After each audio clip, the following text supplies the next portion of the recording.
Hello and welcome to glennzb TV for Friday, the show that puts glennzb into your virtual headset. Yes, I'm bringing New Zealand to the world, and the world to New Zealand. And so it turns out that Ed Sheeran has broken all records with ticket sales in Australia and New Zealand and that part of his tour. He's here in a couple of weeks' time. I would like to go, but I can't go. And the reason I can't go is because, have I mentioned that I'm in Jesus Christ Superstar at Centre Stage Theatre, opening Friday the 9th of March, running through to the 24th of March. And the 24th of March is the night in question, of course. Can't go to Ed. It's the final night of the show. It's got priorities. Book now! Seats are selling fast. Shameless plug. Now, Vodafone and Nokia are off to the moon. They're going to install a 4G network on the moon. So, I don't know. Apparently the plan is to connect two Audi lunar rovers. Is this just a big sort of outer space product placement exercise? Maybe I can get them to take a Jesus Christ Superstar flyer up there with them as well. Anyway, they're going to connect two lunar rovers to a base station via 4G. So, questions. Does that mean that the moon will have better mobile connectivity than most places in New Zealand? Also, Nokia. Nokia phones in space? Are they the most space-agey phones out there?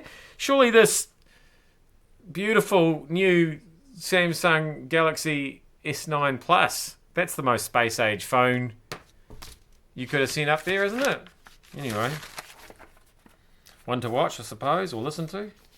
I was a bit disappointed by this story here, because it starts off by saying, the story itself is called Mummy Tattoos.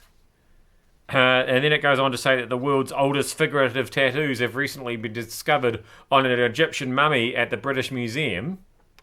Which in itself is a bit weird. You'd think, well, haven't they must have had the mummy for a while and they've only just now noticed that it's got tattoos.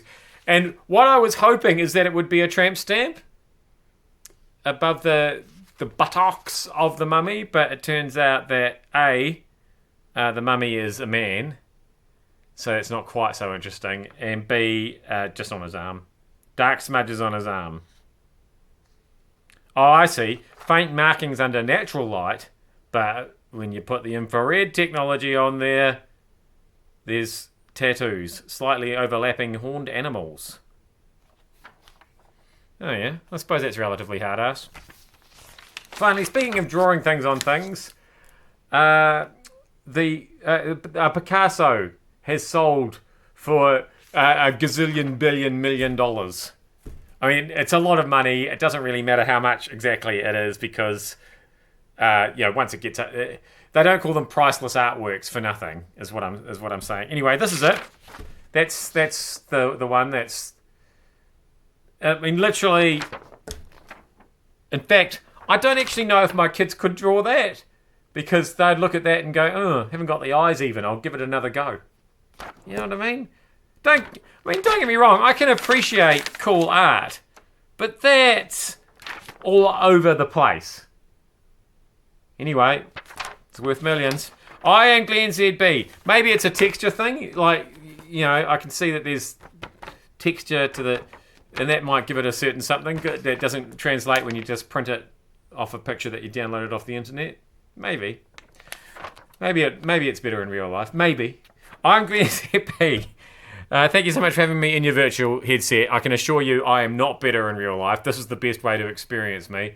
I will see you back here again on Monday for more.